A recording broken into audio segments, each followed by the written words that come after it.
à vontade, obrigado. Tranquilo. Antes de subir do palco, para não pagar o mico de cair, como a gente vem falar sobre produção de conteúdo, eu não sei se mais alguém aqui é escravo dos algoritmos, vamos produzir conteúdo, né? Diretamente de Caruaru para Campus Party Day com essa galera bacana. Oh! E para você que está aí e quiser acompanhar, a gente tem o link que está colocado aqui, ó.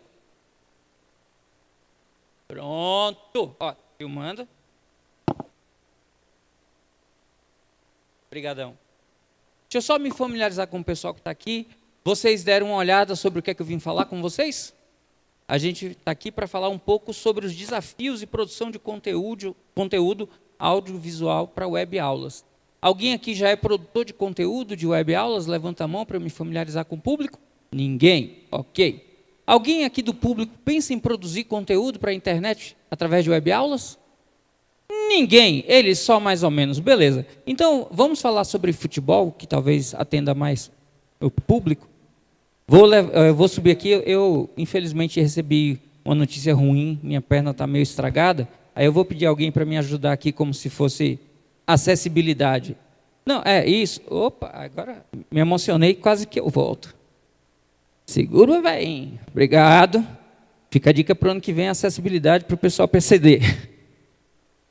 Bom, meus queridos, alguém tem alguma dúvida que a forma de consumir conteúdo mudou nos últimos 10 anos? Ainda bem que não, né? Há 10 anos, quando eu entrava numa palestra, se tivesse alguma coisa como aquela dali, era só para fazer imagem de cobertura para ter um clipe bacana no final do evento. Hoje, além de vocês que estão aqui presencialmente, a Campus está transmitindo pelo canal dela e eu acabei de avisar para os meus 110 mil seguidores do Instagram que tem um link também para quem quiser assistir. Então, hoje muito mais gente consome conteúdo estando distante do local onde esse conteúdo é produzido do que o contrário. Isso também é uma realidade quando a gente pensa em construir conteúdos que, de alguma forma, treinam as pessoas para algo. Quando a gente fala de web aulas, de educação digital, quando a gente fala de web professores, youtubers, teachers, né, os tiktokers de educação, a gente está muito mais do que falando só de professores que explicam matemática, física, química. Embora explicar matemática, física, química, português seja importantíssimo, hoje mais do que education a gente fala de learning, de aprendizado. E só para vocês terem uma ideia de como isso é forte, esses dados são do Grow with Google, que é um treinamento global que o Google dá. Inclusive esteve em Recife em 2019. Eu estava com um time de palestrantes falando sobre YouTube Educação. E esse dado é oficial e é de 2019. Em 2019, o Google já tinha feito pesquisa e sabia que 9 entre cada 10 usuários frequentes da plataforma já tinham pesquisado coisas como fazer isso, como aprender tal coisa. E aí, as respostas são sempre vídeos ensinando algo, que pode ser como resolver a equação de Bhaskara e pode ser como dar um nó em gravata. Inclusive, sobre nós de gravata, a minha entrada no YouTube em 2013 tem muito a ver com um vídeo de chineses e ingleses. Chineses ensinando como dobrar camisas em 2 movimentos. Alguém já viu isso? Ele mostra 3 pontos da camisa, pega e faz a camisa. É numa fração de segunda, é absurdamente rápido. E inglês, porque certa vez eu precisei fazer um nó de gravata, eu era padrinho de um casamento, e disseram que eu tinha que usar um nó duplo Windsor. Eu nem sabia o que era isso. Aí eu fui no YouTube e vi o cara ensinando como fazer isso no braço, com a gravata. Você faz 2 lacinhos, passa um por dentro, outro por fora, a bota está pronto na cabeça. Super simples. E aí eu pensei, lá em 2012, cara, tem um chinês me ensinando a dobrar minhas camisas, um inglês me ensinando a fazer uma gravata. Eu, como professor de física, que acredito ser talentoso, por que eu não posso explicar a alguém usando a internet como aprender física? Nessa época, tá? O pessoal brinca, diz que a internet aqui ainda era mato, né? A turma estava cortando ainda a floresta que seria devastada para passar por cima com todo o conteúdo que foi produzido. Hoje, a cada minuto, são subidos mais de 600 horas de conteúdo no YouTube. Ainda que a gente dedicasse toda a nossa vida para tentar ver o que tem de conteúdo educacional no YouTube hoje, seria impossível. Porque a cada 1 minuto que você assiste, 600 novas horas de conteúdo são upadas. Só para você ter uma ideia, existem mais vídeos ensinando coisas no YouTube do que vídeos de gatinhos fofinhos. E a gente sempre pensa que o YouTube é cheio de vídeo de gatinho fofinho. E é. Mas tem cerca de 3 vezes mais vídeos de gente ensinando outras pessoas através do YouTube. E aí, será que isso deveria ser vamos correr agora para ir para o YouTube e ensinar a gente a fazer alguma coisa por lá? E eu aqui estou falando sobre o YouTube porque o YouTube é a minha casa. Eu estou aqui hoje na qualidade de embaixador do YouTube Educação no Brasil. Então eu vou falar muito do YouTube. Mas eu não sou ingênuo e eu sei que existem outros aplicativos onde muita gente é muito popular explicando coisas. Principalmente aplicativo chinês de vídeos curtos, né? Que, inclusive, esse aplicativo mudou a forma como os produtores de conteúdo pensam suas estratégias de conteúdo para produzir na internet. A gente vai chegar lá, né? Mas antes de chegar lá, deixa eu só falar um pouquinho para me apresentar, para que vocês saibam por que a Campus me chamou para cá, né? Eu sou Ives Urquiza, sou professor há mais de 30 anos. Eu comecei a dar aulas quando eu ainda estava na universidade fazendo engenharia. Aqui na Universidade Federal de Pernambuco, eu fiz engenharia elétrica e depois fiz física lá. Como eu era um nerd padrão vulcano, e ainda bem que eu estou na Campus Party, não preciso explicar o que é isso, né? Eu cheguei à universidade antes de dar meu primeiro beijo de boca. E aí lá, como eu era muito esquisito na época, né? Porque na época não tinha gente preparada para avaliar. Hoje a psicologia diz que eu estou no espectro como nível 1 de suporte, né? Então, o esquisito é assim meio Dr. Shaw Murphy, né? Aquele olho meio vidrado. Ali é um pouco estereotipado, mas eu disfarço melhor. Mas eu tinha dificuldade de interação social. Aí me botaram para o departamento acadêmico, porque supostamente lá eu ia aprender a conviver com as pessoas enquanto jogava sinuca, pebolim e outras coisas. O que acontecia? A galera ficava jogando, se beijando e eu estudando cálculo, estudando física. Mas eu precisei tirar uma turma de uma sala de aula e por causa dessa turma eu precisei voltar para explicar o assunto para eles e me descobri professor e nunca mais deixei a profissão. Eu era 2º ano de engenharia, concluí engenharia para não matar a minha família de desgosto, né? Mas quem aqui pensa em fazer algo que a família não quer, eu que sou de uma classe média enxerida de interior, e aí de novo que bom, estou no Nordeste, não preciso explicar o que é enxerido, né? Eu era um menino que fazia conta de cabeça, engenheiro. Minha irmã batia a boca na escola, advogada. A mais nova gostava de costurar boneca. Médica, cirurgiã. Simples assim. E só para dar uma pressãozinha, eu tinha um tio muito bem sucedido no início da década de 90, enquanto engenheiro. E como eu era o primeiro da minha geração de primos, ele veio me conhecer. Só mentalmente, quem acha que um engenheiro bem sucedido trabalharia onde no início da década de 90? Pensa aí. Pois é. Quase. Meu tio desenvolvia componentes eletrônicos para ônibus espaciais na NASA. Somente. Pois é, meu tio era americano, minha tia foi para lá, trabalhou de babysitter. Ele gostou da brasileira, casaram e ele veio para cá. Sobrinha linda, estuda muita engenharia, aprimora a tua inglês, que tio arruma um pico na NASA. Eu sei, tio, cuidado com essa mão e essa palavra aí que o pessoal vai confundir com o que você está me prometendo, né? Mas foi assim que eu entrei para a educação, por conta de uma aula na engenharia, nunca mais saí, nunca me arrependi disso. Foram 30 anos de sala de aula, mas desde 2017 a internet me drenou e hoje eu passeio pelo país falando sobre várias coisas Sou responsável pelo projeto Física Total e provavelmente se você estudou para o vestibular antes da pandemia, você em algum momento passou pelos meus vídeos. Porque até 2018 o meu canal era o maior canal de física da internet brasileira. Hoje ainda somos uma comunidade de mais de 1 milhão de pessoas exclusivamente para física. Só que eu tenho me dedicado a outras coisas além de física e aí o canal acabou sendo ultrapassado por outros jovens talentos. Em 2014, por gostar de falar e o pessoal achar que as pessoas gostam de me ouvir, o YouTube me escolheu como embaixador do YouTube. E desde então eu procuro talentos que queiram produzir conteúdo para falar através do YouTube para milhões de pessoas. Mas o que mais me emociona é que em 2017 eu fui eleito o melhor palestrante do mundo. Veja só, né? Pela minha mãe, tá? E você ri ao invés de aplaudir, porque você não conhece Dona Marluze. Olha ela aí. Dona Marluze, só para você ter uma ideia, quando eu era adolescente, toda vez que eu ia saindo de casa, ela dizia, filho, pôs perfume? Eu disse, sim, mamãe.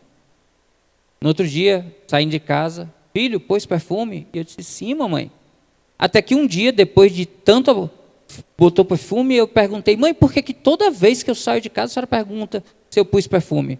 Aí ela veio, deu um beijo na minha testa, alisou meu cabelo, olhou no fundo do meu olho com muito amor e disse, homem feio tem que andar cheiroso. Então, bom, se a sua mãe diz que você é feio, né? Procure comprar perfumes. Esse sou eu, caso alguém queira conversar comigo sobre a temática de hoje, meu Instagram pessoal é @ivesurquiza, como está escrito, e vai aparecer sempre ali no cantinho.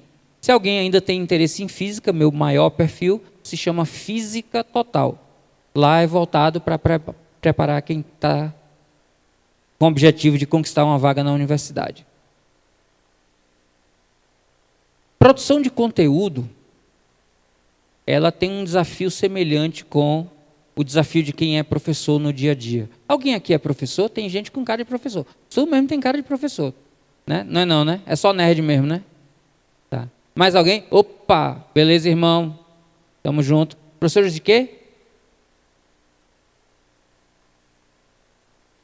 Administração e computação? Fala ali, viu? Fala ali. Pretendem produzir conteúdo de web aulas? Já produzem? Está na dúvida? Tá. Ainda não, mas talvez. Tô me preparando. Está se preparando? Beleza. Então, além do que a gente vai conversar aqui, quando terminar, se você quiser trocar uma ideia privada aqui no particular, alguma dúvida específica, eu vou abrir para perguntas, se você tiver alguma dúvida mais geral que possa atender a todo mundo, você faz, mas se quiser bater um papo, depois a gente bate também, tá bom? O maior desafio de quem entra numa sala de aula, seja ela presencial ou seja ela virtual, se chama disputa de atenção. Antigamente, a gente não tinha muita opção para distrair a gente. A gente ia para a escola e no máximo tinha os colegas em sala para conversar. Mas hoje tem uma máquina no seu bolso que se você não desabilitar vai ficar notificando o tempo todo você. Todos os aplicativos ficam tentando chamar você de volta para eles. Alguns vão só vibrar, outros vão vibrar e tocar, alguns vão tocar. E aí você vai ficar naquela ansiedade de, eita, será que é importante? Quase nunca é. Mas você fica, putz, será que é? E aí você perde completamente a atenção. Antigamente, tinha uma coisa que não escapava de quem olhava para uma sala de aula. E por isso eu trouxe uma foto que tem mais de 70 anos e tem algo que é evidente nessa foto, que eu queria que vocês prestassem muita atenção. A alegria dessas crianças. Provavelmente por causa do mestre austero, né? Mas sempre há uma esperança. Em qualquer pântano sempre nasce lírios, né? Sempre nascem lírios, então em toda sala, por mais difusa, por mais heterogênea, por mais desengajada, tem alguém que está feliz porque foi ver sua aula lá. E essa pessoa representa exatamente aquele público que vai também poder assistir às suas aulas. Ele não é a maioria. Mas ainda assim merece todo o nosso esforço e dedicação. Às vezes, a gente pensa assim, caramba, eu vou entrar na internet, não sei se esse tipo de dúvida os colegas ali que são professores têm. Nossa, já tem tanta gente fazendo isso, né? Nossa, quando eu entrei, por exemplo, o maior canal de física tinha perto de 40 mil inscritos. Eu entrei com um time, eu sou engenheiro, né? Então fiz aquele fluxo de trabalho, pensei, montei a equipe, organizei as coisas e disse, em 2 anos eu vou ser o maior canal de física do Brasil. Só demoraram 13 meses. Em 13 meses eu passei quem era à época o maior de todos, que tinha 40 mil quando eu comecei. Hoje eu tenho quase 500 mil e eu não sou o maior tem 1.170.000. Então alguém de física que entre hoje pensando em passar esse maior de todos, vai ter muito mais trabalho do que eu tive quando eu entrei há 10 anos. Mas você não precisa entrar para ser o maior. Você não precisa entrar nem para ser o melhor. Você pode entrar simplesmente para ser o exclusivo. Porque ninguém é você. E o seu diferencial é ser quem você é. E isso é suficiente para que pessoas construam comunidades em torno de si, ajudem milhares ou milhões de pessoas com o que elas têm para ensinar, e além disso, possam ser remuneradas e viver disso. Não acho que você deve entrar num projeto digital pensando o foco de vou entrar e ficar rico. Mas muita gente entra e fica, só para informações. Eu demorei 2 anos e meio para, através da internet, superar o que eu recebia numa vida de 25 anos de carreira presencial. Eu demorei 10 vezes menos tempo para ganhar a mesma coisa que eu ganhava dando aula. E detalhe, eu só trabalhava em escolas grandes. Aqui, eu fui do GGE, Santa Maria, em Recife, vocês devem conhecer. Meu passe foi comprado, eu me mudei para Maceió há 18 anos, para a maior escola de lá que se chamava Contato. E eles lá me pagavam o que eu ganhava em 7 escolas aqui, para eu poder ser exclusivo e me mudar para lá. E ainda assim, em 2 anos e meio, a internet me tirou da sala de aula. Porque ela era um negócio que valia a pena eu dedicar todo o meu esforço e atenção. Não acho que deve ser o objetivo de você hoje sentar, bom, eu quero ficar rico, então vou fazer um projeto na internet. Mas você deve pensar assim, cara, eu tenho um talento que pode ajudar as pessoas e eu posso potencializar isso com a internet. Massa. Dá para viver disso? Dá. Se você enxergar como negócio, dá. Mas aí, você vai ter esse grande desafio, que é o desafio da atenção e retenção. Tá? Imagine a internet como um grande, enorme, gigantesco shopping, onde 90% da população passeia por suas ruas e suas lojas. Nesse shopping, você vai ter lojas enormes, como o Manual do Mundo e seus quase 20 milhões de inscritos. E vai ter uma portinha bem pequenininha com Salinha do João. E vão estar disputando a atenção do mesmo jeito. É muito mais fácil alguém cair de porta com o Manual do Mundo. Mas, se você conhecer algumas coisas, e se você tiver alguma coisa para oferecer diferente do Manual do Mundo, que só você tenha, que é você, vai ter gente que vai deixar de ir para o Manual do Mundo para abrir a portinha do João. Mas muita atenção e cuidado. Aquele dado é aterrador. Há 20 anos, as telas prendiam com foco exclusivo por 2 minutos e 30. Há 11 anos eu comecei a fazer vídeos para a internet e meus vídeos tinham entre 20 e 40 minutos. Meus vídeos, se você for lá, tem um vídeo lá que chama Maratona Enem. Eu gastei uma pequena fortuna, que era quase tudo que eu tinha arrecadado do YouTube até então, mais um dinheiro que eu botei, para fazer uma vinheta. Vinhetas são aqueles vídeos de introdução, bonito, que na época iam lançar o filme 2 de Esparta. Aí eu fiz baseado nos espartanos, para dar uma ideia de que todos os estudantes que passassem por ali iam ser imbatíveis e tal. Gastei uma grana, fiz um vídeo bacaninha, se alguém quiser depois dar uma olhada lá no canal. E ele tem 31 segundos. À época, muita gente elogiava. Hoje, muita gente nem entra no vídeo, porque não termina sequer a vinheta. Não faz nenhum sentido você ter esse tipo de introdução. Alguém aqui já ouviu o termo hook? Hook é o começo do vídeo como se fosse dando uma pancada. Ao invés de chegar, oi galera, tudo bom? Como é que vocês estão e tal, não sei o quê, diz, duvido que você saiba fazer o que eu vou te explicar agora. Aí você dá um gatilho na pessoa, a pessoa, pô, peraí, deixa eu dar 10 segundos para esse cara. Aí você começa a explicar alguma coisa já num roteiro em loop, sempre dizendo algo e deixando algo para os próximos 10 segundos. Senão o cara vai lá e balança o dedo. Então você está brigando hoje com uma atenção que, medida por uma professora da Caltech, é de 47 segundos.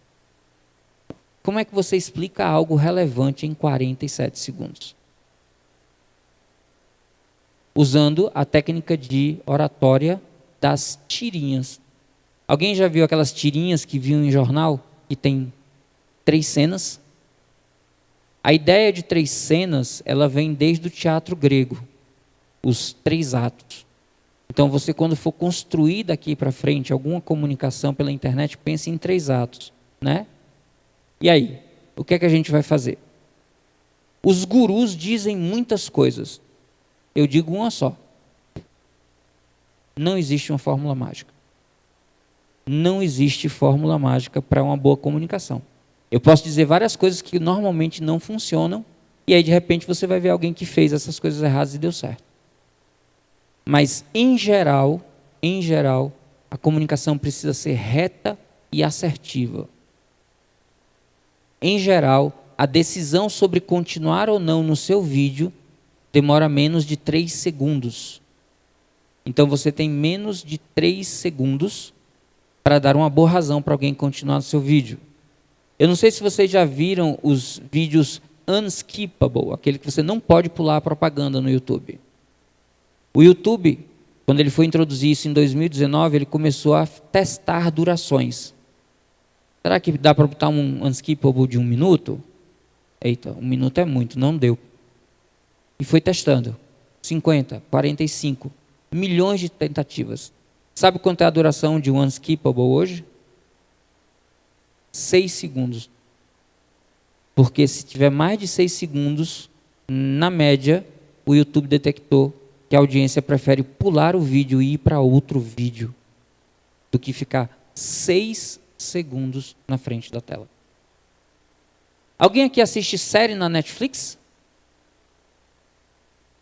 Vocês pulam a introdução? Todas. Pois é. A gente não tem paciência para assistir uma coisa que a gente está gostando de assistir, porque tem 10, 15 segundos de introdução. Tanto que hoje, quando tem, é só assim, o nome, né, e uma imagem básica e pula já para o vídeo. E aparece o botãozinho lá, porque se tiver mais de 5 segundos, a galera fica ofegante, angustiado, né? A gente está sempre atrasado. Mas isso tem muito a ver com o fato de que a gente tem muita oferta de conteúdo hoje. E a gente sabe que não vai dar conta, então a gente está sempre querendo aproveitar o melhor e o máximo possível. E aí, por isso, embora não tenha uma fórmula mágica, a primeira coisa que você tem que pensar na hora de construir conteúdo é conhecer muito bem para quem você vai falar. Certo? Eu, por exemplo, quando eu botei o tema, hoje, eu achei que eu ia atrair para cá metade do público de pessoas que, de alguma forma, queriam usar a internet. Desculpa, esse alarme ele toca apesar de estar no silencioso. Mas é bom porque ele me diz também que eu já estou na metade da palestra. Já é hora de partir para as perguntas. Eu normalmente desligo o celular, mas como eu fiz aquela entrada com live, esqueci de desligar, vou desligá-lo agora. Pronto. Desliguei. Desculpe. Então, entendam sobre o público. Ou tem um repertório para variar, se você tiver que fazer um presencial. Né? Eu achei que ia chegar aqui e ia ter metade da audiência de gente interessada em produzir conteúdo. E abrir com uma pequena fala e depois a gente ia começar a conversar, vocês perguntando e eu respondendo. Não é a realidade atual. Espero conseguir falar algumas coisas que pelo menos o pessoal aqui na frente está balançando a cabeça. Como eu estou sem óculos, o pessoal a linha que eu consigo enxergar direita é do meu colega nerdão ali de vermelho. Dali para trás é tudo meio embaçado. Não dá para acompanhar se vocês estão balançando bem a cabeça também, recebendo a informação. Mas conheçam o melhor possível o público de vocês. Sempre que forem construir alguma fala, pensem sempre de trás para frente. O que é que eu quero deixar? Qual é a informação? E para vídeos, o melhor é que ela seja única. Principalmente se o vídeo é curto. Eu quero deixar que fazendo X, eu alcanço Y da forma Z. É isso que eu quero deixar. Aí você volta para o começo e cria um hook baseado no que você quer fazer a entrega. Você precisa fazer X, mas não sabe como? Se tu me der 30 segundos, eu te explico como fazer. E aí o cara, 30 segundos eu tenho. Mas ele só vai te dar 10, tá? Nesses 10 você tem que entregar alguma coisa e criar outro hook. E ir seguindo para, em 30 segundos, fazer sua entrega.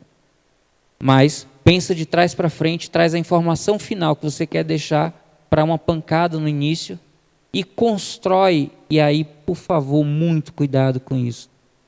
Constrói sempre a comunicação pensando em quem está te assistindo. Porque é um erro muito comum de quem produz conteúdo e de quem dá aulas também, dar aulas para si próprio. Né? Hoje em dia isso não é mais comum, mas quando eu era aluno e que eu comecei a dar aulas, muitos professores se vangloriavam de serem ininteligíveis. Professor de cálculo que ia explicar as coisas e diz, desde que eu saiba o que eu estou fazendo, quem quiser que se vire para entender. Um absurdo. O cara chegava na sala dos professores e se orgulhava de dizer, esse ano eu vou deixar de recuperação pelo menos 80% da turma. E desses que vão, metade não passam. É tipo um médico dizer, para cada 10 cirurgias que eu faço, 8 pessoas vão para a UTI e 4 morrem no final. Não tem o menor senso disso. Mas os professores e os de exatas, então, quanto mais inalcançáveis era o conhecimento, mais inteligentes eles pareciam ser. Né? Um dos melhores elogios era quando um aluno dizia, nossa, professor, o senhor sabe demais. Eu não entendo nada do que o senhor diz, mas eu sei que o senhor sabe demais. O que é um total absurdo. Mas o ego às vezes influencia quando a gente constrói conteúdo. E para vocês terem uma ideia, o meu terceiro vídeo do canal se chamaria Algoritmo de Soluções para Problemas de Múltiplas Partículas. Lembrando, meu público é de ensino médio. Quem é que procuraria um vídeo para estudar para o vestibular com esse nome de Algoritmo de Solução para Problemas de Múltiplas Partículas? Nem eu. Nem eu. Mas eu achava bonito. Aí um colega chegou para mim e disse, ô Ives, sobre o que trata esse vídeo? Eu disse, cara, é aquele probleminha de bloco, em que você pega e faz a força resultante de cada bloco, arma um sistema, e aí resolve o sistema para encontrar aceleração, força de contato, tração, essas coisas. Aí ele disse, meu irmão, por que é que você não escreve assim? Aplicações das leis de Newton, problemas de bloquinhos. Eu disse, bicho, mas não é muito simples, não. Eu disse, mas é desse jeito que vão procurar. Resultado, terceiro vídeo mais visto do meu canal. Só porque eu troquei o nome. A aula é exatamente a mesma. Então, sempre que forem comunicar, pensem como a sua audiência entende aquele conteúdo, procura aquele conteúdo, pensa aquele conteúdo. Se você quiser ter ideias de como elas pensam e procurem, olhem, por exemplo, no Google Trends. Alguém já ouviu falar dessa ferramenta? O Google Trends, ele é um aperfeiçoamento da ferramenta de busca do Google. Ele bebe da sabedoria do Google para fazer correlações entre termos. Se você bota lá, por exemplo, física, ele vai mostrar quanta procura houve pelo termo física no último mês, no último ano, nos últimos 5 anos, ao longo dos meses, e vai dizer, olha, no começo do ano, quem procura por física procura muito por velocidade média. Agosto, setembro, muita gente procura física e o termo Enem. Final do ano, o pessoal procura muito física, questões resolvidas. E aí quando você clica em questões resolvidas, ele mostra que tipo de conteúdo está mais relacionado com essas questões. Quem procura por isso, procura também por aquilo. E aí você consegue fazer um mapa dos termos e da relação entre os termos que mais são procurados. Então, digamos, diz um interesse teu aí, colega de óculos. Uma coisa que você gosta de fazer e sabe. Pode ser um game, pode ser... Eu, na sua idade, eu diria comer sanduíche. Aí o cara diz, e alguém vai querer assistir a um vídeo sobre comer sanduíche? Vai. Jogos online. Jogos online. Tem algum específico? Porque jogos é muito amplo. Valorant. Valorant. Eu não conheço, mas vamos lá. Então, você é um cara que sabe jogar Valorant. E imagino que você é um cara simpático, consegue comunicar de forma alegre. Você provavelmente sabe quais são as... Esse termo é muito startup. Quais são as dores de quem joga Valorant. Sei lá, ganhar um gama de vida, procurar alguma coisa escondida, ou não sei exatamente qual é o objetivo do jogo. Mas você, como jogador, entende o que outros jogadores buscariam. E aí você começa a pensar, bom, o que eu sei que a galera não sabe, que eu poderia botar num título do tipo, ganhe uma sobrevida com um golpe simples. E aí você bota isso, e o pessoal, cara, como é que eu passo tudo? Não. Será que tem algum golpe simples? E aí a palavra golpe simples, puf, vai lá e leva até você. Né? Tem um cara que era jornalista, gostava de futebol, perdeu o emprego, foi para o YouTube e depois foi para o Twitch. Era um gordinho simpático, falastrão, e hoje tem a Cazé TV. Alguém já ouviu falar? As transmissões da Cazé TV das Olimpíadas rivalizaram com as da Rede Globo. Com um detalhe, a Rede Globo tem maior alcance, mas tem menor engajamento. Porque a Rede Globo, minha mãe está com a televisão ligada sem nem prestar atenção. Porque a vida toda ela acordou e ligou a TV e foi fazer as coisas em casa. Então tem muita gente com TV ligada que não está prestando atenção. Já na Cazé TV, o pessoal está, todo mundo escolheu ir para lá, está focado em ir para lá. Não à toa, esse gordinho simpático faturou mais de 100 milhões de reais nas últimas coberturas que ele fez. Né? Estou dizendo para ninguém entrar na internet para ganhar 100 milhões não, porque tem um Cazé só e tem 100 mil pessoas que a gente não sabe nem o nome. Não entrem por isso. Mas se você gosta de falar de Valorant, gosta de jogar Valorant, acha que pode ajudar as pessoas, de repente, por que você não faz um canal sobre tutoriais de Valorant? Como fazer tal coisa? Né? Use números, preferência ímpares, se possível, números primos. Por quê? Alguém disse que pesquisando, números ímpares passam mais seriedade que números pares. Parece que números pares você arredondou, tipo, 10 passos para fazer tal coisa. Não, prefiro dizer 9 ou 11. Né? E aí bota aquela chamada, tipo, o oitavo você não vai acreditar. Tem que ser um no meio, porque se for só o último, o cara puxa o vídeo para o final. Entendeu? Então, o oitavo você não vai acreditar. Né? 7 maneiras simples de ganhar do fulaninho de tal no Valorant. Nossa, a quinta, nem eu acredito que dá para fazer. Aí o cara, porra, qual é a quinta? Aí ele dá um tempo para ver. Né? Alguém aqui conhece uma planta chamada suculenta? Pois é. Como eu não vim para falar dela, eu não sei os detalhes agora, mas por acaso ela me ocorreu. Uma senhora, entediada na pandemia, tinha plantas suculentas em casa. E aí começou a filmar ela regando as plantas e explicando, minha suculenta isso, minha suculenta aquilo. Essa suculenta aqui é pequenininha, tem tanto tempo, essa suculenta grandona aqui. Resultado. Ela hoje vive de vender cursos sobre como criar suculentas. Nossa, Ives, e tem audiência? Da última vez que eu vi, os vídeos dela tinham em média 500 mil views. E ela vendia cursos pagos sobre como aguar suculenta, como trocar o humus da suculenta, que tamanho de vaso certo para o tamanho certo da suculenta. E eu nunca tinha nem ouvido falar do que era uma suculenta. Então, se você sabe de algo, saiba que alguém quer aprender com você esse algo. Se você sabe de algo e se dedica a falar sobre esse algo, e aí dedicação aqui é uma palavra-chave, tá? Todas as redes, não só o YouTube, mas o YouTube também. Todas as redes vão demandar de você presença. Por quê? Porque tem muita gente fazendo muita coisa. Tem muita disputa pela sua atenção. Então, se você cria uma rotina na sua audiência de dizer toda terça e quinta eu tenho um vídeo sobre suculentas. A sua audiência fiel toda terça e toda quinta vai estar esperando seu vídeo. Se naquele dia, na quinta-feira em particular, não teve o seu vídeo na hora que a pessoa ia assistir sobre suculenta, ela já tinha dedicado aquele tempo na cabeça dela. Ela vai procurar em outro lugar. E pode ser que você perca essa audiência. E se você tiver várias vezes falhando com a sua audiência, o seu canal pode simplesmente flopar. Falo por experiência própria. Entre 2013 e 2015, o meu canal foi o canal que mais cresceu no YouTube Educação do Brasil. Em 2015 eu comecei a vender cursos. Gravei mais de 1000 vídeos para o meu curso. Sabe quantos eu postei no YouTube? Nenhum. Eu passei mais de 6 meses sem postar vídeos no YouTube. E aí meu vídeo que estava assim, fez isso. E entrou num platô que demorou anos para eu poder quebrar.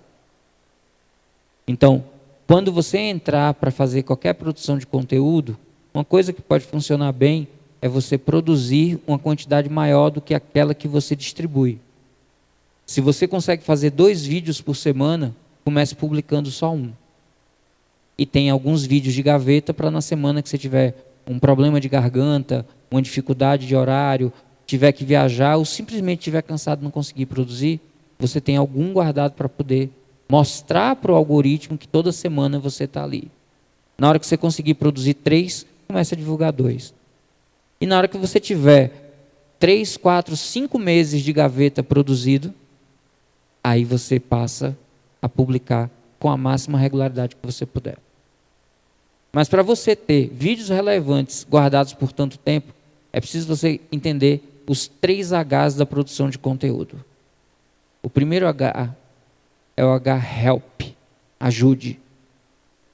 Crie vídeos que ensinam as pessoas a resolverem problemas, seja lá passar de fase, plantar uma suculenta, seja desenvolver algum tipo de código, seja desenrolar uma bronca na empresa, seja encontrar alguma informação nerd que você queira na internet, seja o que seja, ajude as pessoas a resolverem problemas. 70% dos seus materiais devem ser pensados sobre isso. Pessoas ajudando pessoas a resolverem problemas. Criem vídeos de conexão, que é o segundo H, é o Hub. O que são os vídeos Hub? São os vídeos em que você humaniza o seu canal, em que você fala para a sua audiência coisas que conectam ela com você. Porque a tecnologia, ela é só uma interface. Ela está entre, mas nas pontas somos nós humanos falando com humanos. Então, eu vou me conectar com pessoas que pensam, que gostam, que querem coisas sobre as coisas que eu penso, gosto e quero também. Quando eu entrei na internet, é porque eu gostava e achava que eu era talentoso para explicar física. Então, eu falava com pessoas que queriam aprender física. Você pode falar sobre jogos em geral, mas pode falar também sobre outras coisas que quem joga gosta.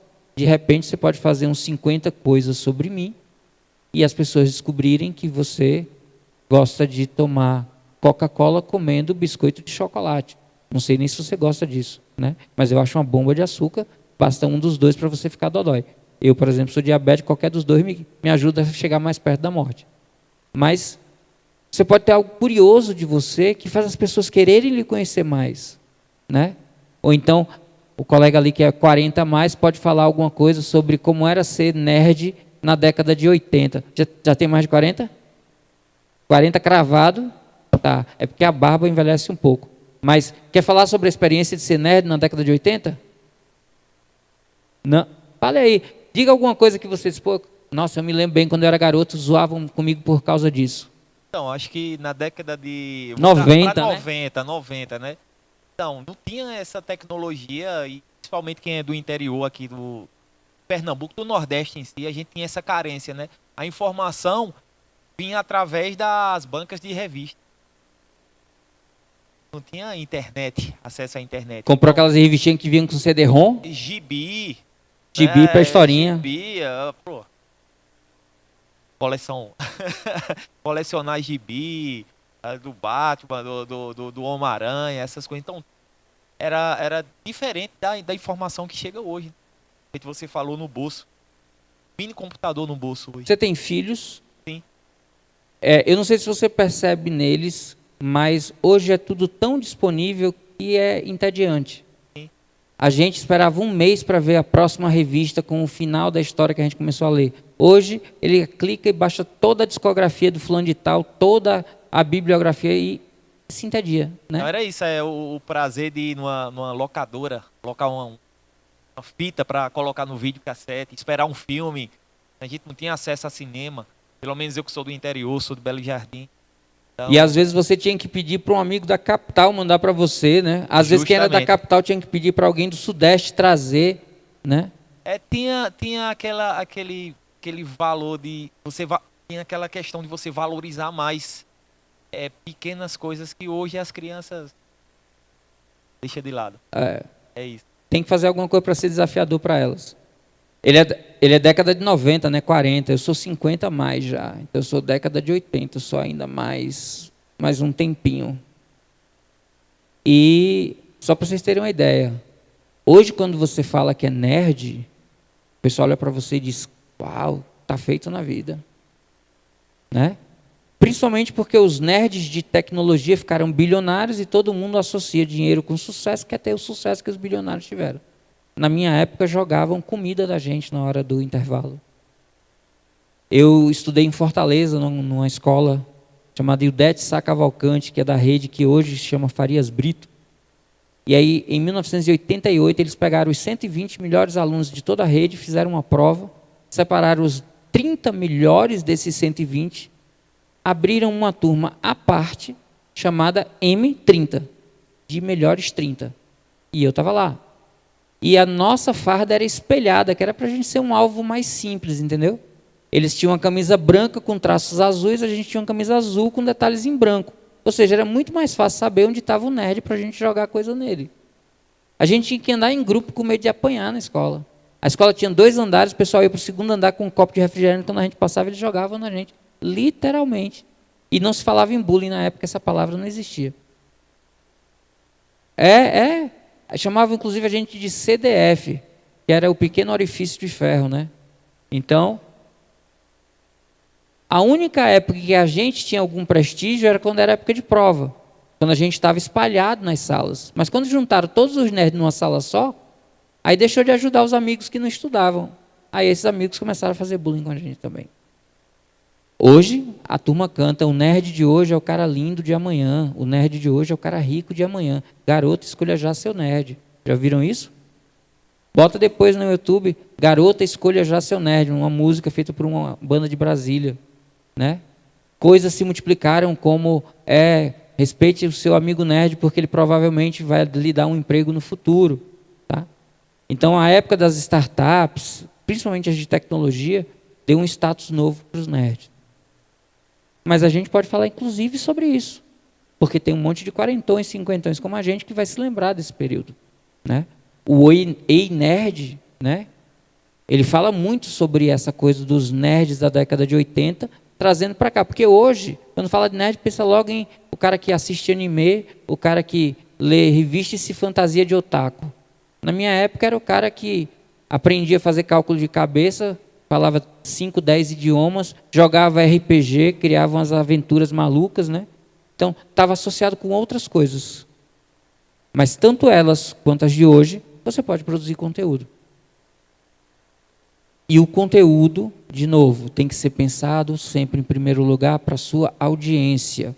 Como é que sua audiência pensa, como é que sua audiência procura, o que é que sua audiência quer. Tente ao máximo ser pragmático, direto. Hoje você tem ferramentas digitais para ajudar. Alguém aqui já usou ferramentas de conversa como o ChatGPT ou Gemini? Todo mundo, que bom, né? Se você puder pagar pela versão profissional, a Pro, você pode conversar com ele para ele te dar dicas sobre quero produzir conteúdo sobre tal coisa. Só que sempre tente ser o mais específico com ele. Diga: olha, eu gostaria de produzir vídeos com essa temática. Me faz 10 perguntas importantes para quem vai produzir. E aí, a partir das perguntas que ele te faz, você devolve para ele respostas e perguntas, dizendo, baseado nisso, produza um texto para um vídeo de 1 minuto. E aí você consegue ser mais específico. Teste A, B. Teste algo e o não algo disso e veja qual funciona melhor. Mas, principalmente, entregue o que você é, porque isso é o grande diferencial que você vai encontrar. Porque se você quiser entrar agora para um canal de física, você vai me encontrar 11 anos lá, com uma audiência já cativa desse tempo, com 1.320 vídeos produzidos sobre praticamente todos os assuntos. Mas você pode produzir um vídeo sobre o que eu já produzi do seu jeito. E o seu jeito é diferente do meu. E vai ter gente que vai preferir o seu ao meu. E se você acerta e consegue produzir conteúdos com frequência do jeito que sua audiência vai querer consumir, uma coisa eu garanto. Não se espante se no ano que vem for você que esteja aqui no palco batendo papo com a galera. Porque a internet é muito rápida. De um ano para outro, pessoas que a gente nunca ouviu falar se tornam estrelas, pessoas que eram estrelas simplesmente desaparecem da memória das pessoas. Tá bom? Eita, eu cliquei sem querer. Essa imagem aí é de Brasília, um evento do Grow with Google. Porque normalmente quando eu falo, o pessoal fica com aquela dúvida, bom, e será que isso funciona? Eu não posso garantir que para você funcione, mas para mim, ao longo desse tempo foram mais de 1.000 vídeos produzidos, mais de 900 mil pessoas participam das minhas redes sociais, a maior delas é o YouTube, com cerca de 490 mil. Foram mais de 25 milhões de aulas assistidas. E uma única certeza: é só o começo. Se eu não começar todo dia, em algum momento eu vou ser esquecido, deixado para trás. Se alguém quiser começar e quiser tirar alguma dúvida, acabaram de avisar, eu tenho 10 minutos para perguntas. Se alguém quiser perguntar qualquer coisa, eu respondo, nem que seja não sei, tá certo? Então fique à vontade. Se alguém quiser continuar essa história, eu queria só dividir com vocês um fator motivador que eu tive. Lá no início da carreira, quando eu ainda estava começando e não tinha muitas certezas, eu trabalhava 64 aulas por semana na escola e nos cursinhos. E eu usava a hora de dormir para trabalhar no canal. Eu normalmente tirava das 11 da noite a 1 da manhã para produzir conteúdo. E um dia eu recebi uma mensagem de um indígena. E a mensagem dizia, professor, estou aqui só para que o senhor saiba onde é que sua voz está chegando. Eu sou de uma tribo tal no interior da Amazônia, não temos energia elétrica aqui na nossa tribo, mas uma vez por semana um ônibus do governo passa, nos recolhe e depois de 4 horas de viagem chegamos numa cidade onde tem energia elétrica, computadores e internet à nossa disposição. E eu queria que o senhor soubesse, um dos primeiros canais que eu assisto é o do senhor. Eu tenho um vídeo com 2 milhões de visualizações, mas esse comentário, ele vale muito mais. Porque isso aqui é gente, o resto é número. A internet é gente falando com gente.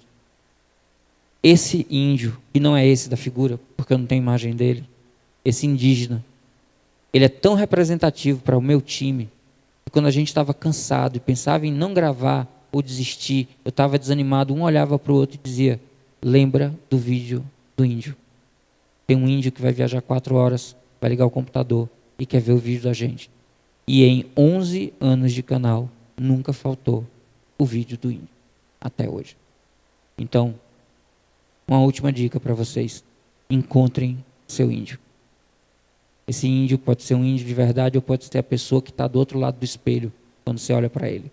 Mas encontre algo que faça você permanecer no seu caminho, apesar de todas as dificuldades que eles vão aparecer, que vai aparecer e que você vai ter. Encontre uma boa razão para fazer o que você faz. E se você tem alguma coisa, seja falar de videogame, falar de cultura nerd, falar de administração, falar sobre o que você quiser, tenha certeza, tem alguém para compartilhar o que você sabe. Então, para essa pessoa, nem que seja aquele único sorriso da sala de aula, dê sempre melhor. Encontre seu índio e quem quiser fazer pergunta, a gente deve ter uns 6, 7 minutos ainda. É só levantar a mão que leva o microfone. Quando a palestra é ruim é assim, ninguém quer nem perguntar nada. Beleza, quer só que acabe. Opa, obrigado. Se eu não reclamo, tá vendo? Água. Bom dia, meu nome é Lucas. Bom dia, Eu queria Lucas. fazer uma pergunta em relação aos comentários. Certo. Eu, como sou professor, trabalho em sala de aula e também tem a parte online. Certo, Lucas.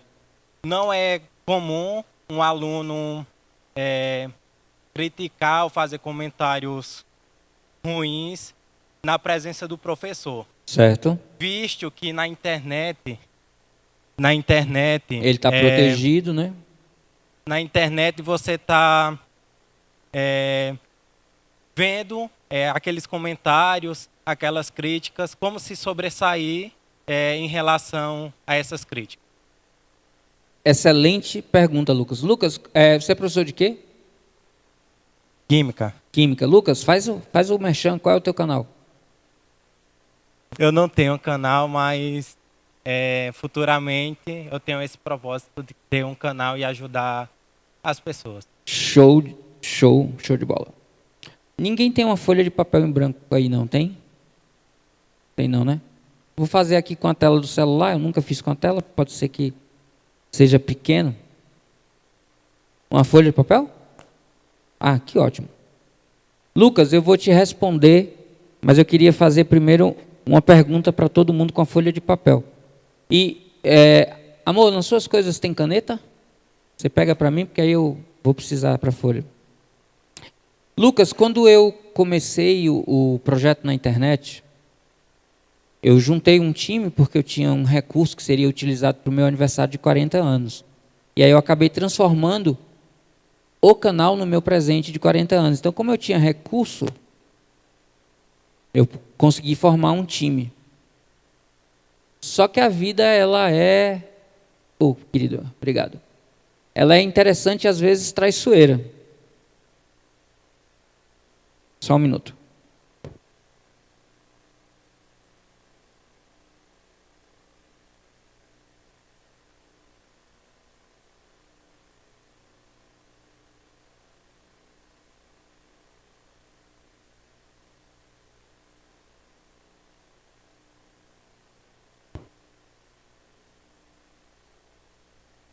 Lucas, obrigado por sua pergunta. Talvez esse seja o grande momento da minha fala. E até em pé.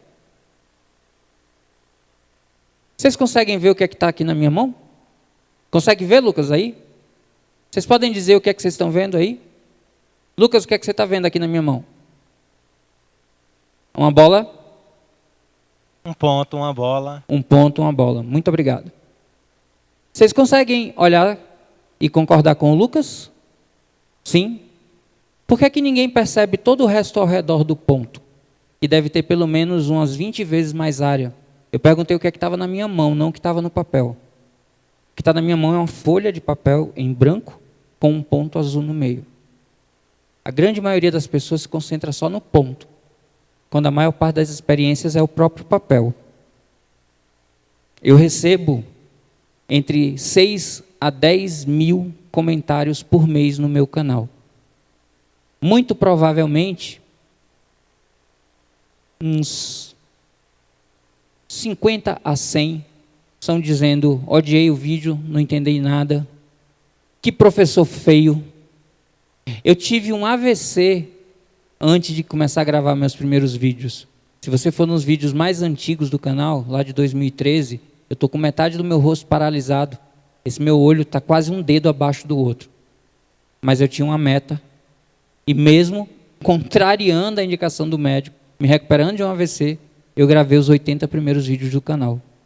E aí eu tinha muito comentário: como é que eu assisto aula com um cara deformado desse? E aí sabe o que fazia, Lucas? Os outros 98% que assistiam o canal: meu irmão, é só apertar naquele X que tem lá em cima e sair do vídeo, velho. Ninguém está te obrigando a assistir. Só vai embora. Deixa o cara está ajudando a gente. Tu não quer? Tchau. Mas o problema, Lucas, é que a gente olha só para o ponto azul e esquece do resto da folha. Sempre vai ter hate. Sempre vai ter gente falando. Você nunca vai agradar todo mundo. Jesus não agradou todo mundo, né? Então, cola nos 98, cara. Lê com alegria e felicidade as pessoas que são gratas pelo que você fez. E entende que tem gente que simplesmente não vai gostar do teu trabalho e está tudo certo. Se for desrespeitoso, você pode deletar o comentário. Se você não quiser escutar algumas palavras, quer dizer, não quiser ler, o próprio YouTube te dá a possibilidade de escolher as bad words, palavras ruins que não podem ser escritas. E aí o cara, quando escrever, automaticamente o comentário dele fica invisível para todo mundo. Só ele lê e pensa que está lá. Não é legal isso? Porque se apagasse, o cara dizia, apagou meu comentário, agora é que eu vou escrever. Mas não, fica aparecendo para ele. E ninguém vê, só você e ele. Entendeu? Cara, se concentra no resto da folha, tá joia? Quiser guardar essa folha de recordação e um dia, quando você estiver palestrando, repetir, fica à vontade, tá bom? Meus queridos, muito obrigado pelo tempo de vocês. Tempo e atenção é uma das maiores riquezas que a gente pode ter hoje. E você sai de casa cedo para escutar uma temática que nem era a principal que você queria ouvir. E você está aqui até o fim. Muito obrigado, de verdade. Se alguém quiser continuar a conversa, a gente se vê no Ives Urquiza. Muito obrigado a Campos pelo convite e a vocês pelo tempo de vocês. Valeu.